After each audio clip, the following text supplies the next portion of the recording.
Una vez más, el 24 de marzo es una fecha emblemática que nos sigue convocando a reivindicar el proyecto de país que soñaron y sueñan los 30.000. Ese sigue siendo el faro en el que entendemos y militamos los derechos humanos. Como cada 24, expresamos nuestro repudio a la dictadura cívico-eclesiástica militar, recordamos y reivindicamos la historia de lucha de las y los 30.000, del mismo modo que nuestro encuentro colectivo renueva la voluntad de construir un país con justicia e igualdad. El año que ha pasado ha sido tal vez uno de los más difíciles que nos ha tocado atravesar. La irrupción de una realidad ineludible modificó nuestras vidas, impidiendo que pudiéramos ocupar el espacio público, perturbando nuestros vínculos cercanos, sociales, colectivos. Una pandemia que llegó a un mundo donde avanza la desigualdad extrema, el desprecio por la vida humana y con políticas económicas que solo garantizan la riqueza de los poderosos. En medio de tanta incertidumbre, una vez más, como organizaciones de derechos humanos, movimientos sociales, estudiantiles, sindicales y políticos, nos toca defender el derecho a la vida y la salud. Por eso convocamos a salir a la calle, a sumarse a las caravanas de la memoria, la verdad y la justicia que se están organizando en distintos puntos del país. Además de las múltiples actividades para homenajear las vidas de nuestras y nuestros 30.000, como la campaña Plantamos Memoria, bella iniciativa de nuestras abuelas de Plaza de Mayo, a la que adherimos y convocamos, porque los pueblos que siembran memoria tienen porvenir. A 45 años del golpe de Estado venimos nuevamente a repudiar los crímenes de lesa humanidad, las miles de desapariciones forzadas, los asesinatos, las torturas, el robo de bebés, el funcionamiento de cientos de centros clandestinos de detención, tortura y exterminio, la censura, la mentira organizada, la pobreza programada, los delitos de lesa humanidad en la Guerra de Malvinas, la deuda externa que causó hambre por décadas, el exilio al que fueron obligadas miles de personas, el terrorismo de Estado. Se cumplen 45 años del inicio del último y más sangriento golpe de Estado en nuestro país. 45 años en los que el pueblo argentino, encabezado por las madres de Plaza de Mayo, las abuelas y los organismos de derechos humanos, jamás detuvo su incansable lucha por memoria, verdad y justicia. Fueron años en los que se recibió la democracia con expectativas, en los que se exigía la aparición con vida, luego el juicio y castigo a los culpables, donde no solo no bajamos los brazos, sino que nos multiplicamos, cuando la impunidad se hizo ley, los genocidas quedaron en libertad y el neoliberalismo avanzaba como pensamiento único. En esa constancia que nunca dejó de gritar presentes y reivindicar la lucha de una generación de militantes irreemplazables, pudimos ver una gran victoria en 2003, cuando nuestro país padecía aún las ruinas que había dejado la traición menemista y el entreguismo de la Alianza. Fue el año en el que conseguimos derogar las leyes de obediencia debida y punto final para iniciar el camino de los juicios por crímenes de lesa humanidad. El regreso del neoliberalismo en los 4 años de Macri como presidente nos atrapó nuevamente en un endeudamiento externo ilegítimo y usurero, que una vez más condiciona el desarrollo económico y productivo de nuestra patria, que destruye la industria, el trabajo y que pretende reinstalar el negacionismo del genocidio y la represión. Por eso debemos seguir luchando para que nunca más vuelva el Estado a ser conducido por quienes históricamente y con diferentes disfraces gobernaron en contra de las mayorías populares. Estos sectores económicamente dominantes son los mismos que operaron para concretar los golpes de Estado, tanto en nuestro país como en la región, cada vez que las y los trabajadores lograron conquistas de sus derechos. Con el desmantelamiento social y económico de la dictadura y luego con los gobiernos que le fueron serviles a las políticas neoliberales de achicamiento del Estado y de destrucción del aparato productivo nacional, la derecha fue ampliando su base social y política con operaciones mediáticas. Las Fuerzas Armadas no son hoy el único método para llevar a cabo un golpe de Estado. Cuentan con la colaboración de la Corporación Judicial. El lawfare ha sido también utilizado contra otros gobiernos populares de la región, como en Brasil, Ecuador y Bolivia, como ejemplos paradigmáticos. Los llamados golpes de baja intensidad que involucran a las fuerzas de seguridad en articulación con los medios de comunicación y el Poder Judicial. En Argentina, las y los presos políticos fueron una constante de la persecución judicial a los opositores del gobierno de Cambiemos.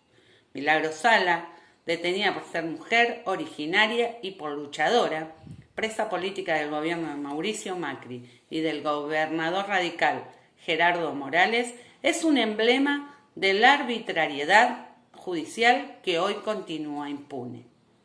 En estos días vemos cómo se vuelve a hablar de subversión para estigmatizar la lucha del pueblo mapuche.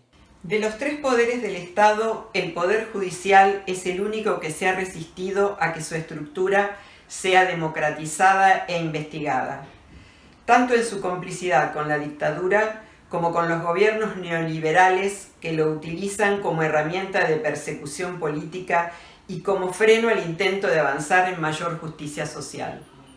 Los funcionarios del Poder Judicial otorgaron el aval al orden de facto que impuso la dictadura, legitimando su accionar represivo. A pesar de que muchos de los integrantes del Poder Judicial fueron encarcelados y en algunos casos asesinados, la dictadura no fundó un nuevo Poder Judicial, sino que se montó sobre la estructura ya existente. Las y los familiares de quienes han padecido la desaparición, muerte o persecución política de la dictadura experimentaron en carne propia la discrecionalidad con que este Poder Judicial se ha manejado. No solo porque aún queda pendiente investigar a quienes han colaborado para que el genocidio se materialice, sino porque se llegó a los juicios después de 40 años y muchos se fueron sin ver justicia. Y tantas y tantos otros aún siguen esperando. Son infinitos los obstáculos que pone la corporación judicial para ser juzgada. La justicia patriarcal, junto con la complicidad policial, expone principalmente a las mujeres y diversidades, a quienes desprotege cuando se violan las medidas de exclusión impunemente y no se dimensionan los riesgos para la integridad y la vida de quienes son víctimas de violencia por razones de género. La inacción, la demora y la desvalorización de la palabra de las mujeres en el ámbito judicial dan cuenta de esta situación. Tampoco podemos obviar otras formas de amenazar la democracia. En medio de la pandemia y la grave situación económico-social heredada, hubo varios intentos desestabilizadores y antidemocráticos.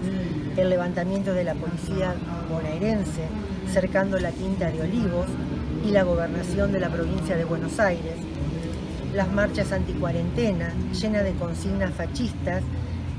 En la última llegaron a simular cadáveres de dirigentes de derechos humanos y políticos, o también aquellas palabras de Duhalde asegurando que no habría elecciones, aludiendo a un golpe de Estado. En esta línea, la oposición, con apoyo de los medios hegemónicos de comunicación, generaron otros episodios desestabilizantes, generando corridas bancarias en medio de la negociación con los tenedores de bonos de la deuda que contrajo Macri. Este 24 de marzo seguimos luchando para cerrarle el paso a los intentos de desestabilización y por un poder judicial democrático y antipatriarcal. En ese marco sostenemos el reclamo social de una profunda reforma judicial feminista que incluya el cese de las persecuciones políticas.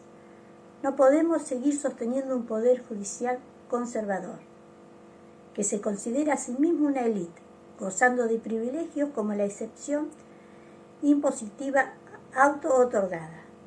Es imprescindible que se democratice tanto en su ingreso como en su permanencia, que paguen los impuestos como lo hace toda la ciudadanía y que sus cargos no duren toda la vida. Porque tenemos memoria, seguimos peleando por verdad y justicia ante los crímenes de terrorismo de Estado, por Miguel Bru, Julio López y Santiago Maldonado. Con la fuerza de haber conquistado la ley de interrupción voluntaria del embarazo, seguimos luchando por justicia ante cada femicidio, transfemicidio y travesticidio, y por ni una menos víctima de violencia y trata, contra la violencia institucional y por la libertad a las y los presos políticos. Seguimos levantando las banderas que llevaron las y los 30.000, por un pueblo y una nación libre, soberana y con justicia social. Por eso decimos, no olvidamos, no perdonamos, no nos reconciliamos. Juicio y castigo, cárcel común perpetua y efectiva de todos los genocidas. Investigación de la complicidad civiles, empresariales y eclesiásticas y judiciales con el golpe de Estado. Aparición de las 400 nietas y nietos apropiados. Libertad a las presas y presos políticos. Aparición con vida de Jorge Julio López. ¿Dónde está Miguel Bru? Basta de femicidios, transfemicidios y travesticidios, ni una menos. Basta de criminalizar al colectivo LGBTI. Basta de violencia institucional y gatillo fácil. Aparición con vida de Carmen Elizabeth Oviedo Villalba y Chita, de 14 años. Justicia por Lilian y María Carmen Villalba. El Estado paraguayo es responsable. Por tierra, techo, trabajo, salud y educación para todos y todas los que habitan nuestro suelo. Con la convicción de que la memoria, la verdad y la justicia y la recuperación de la soberanía y los derechos populares son el camino para conquistar el país que soñaron y soñamos a 45 años del golpe genocida, decimos. 30.000 compañeros y compañeras detenidos, desaparecidos, presentes, ahora y siempre.